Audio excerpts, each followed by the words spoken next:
За сайн байцгаана уу? Өрсөн сэргийл эрт дэлгүүлэхтэй хамрагдсан уу? За хамрагдааг бол та бүхэн маань яаж хамрагдах вэ? Тэр талаар дэлгэнгүй мэдээлэл өгье. Хамгийн түрүүнд та тухайн өөрийнхөө харьяаг өрхийн эмнэлэг дээр очиод эмч маань таныг хаана яаж үзүүлэх үү гэдгийг шийдэж өгнө. Хаан бол эрүүл мэндийн төв ба нь болохоор дотроо эрүүл мэндийг дэмжихтэй өгсөн тасагтай байгаа.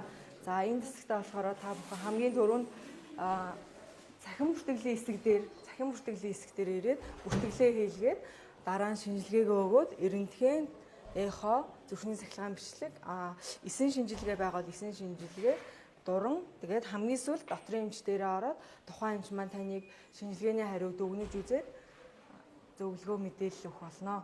За эрт дэлгэрүүлэхт орохын тулд та бүхэн маань эрүүл мэндийн даатгалаа бүрэн төлсөн байх ёстой. 2019 оноос хойшоогоо бүгдийг төлсөн байх ёстой шүү. За хэрвээ таны эрүүл мэндийн даатгал асуудалтай байгаа бол та эрүүл баримт аппликейшнийг ашиглан эрүүл мэндийн даатгалаа төлөх боломжтой байгаа.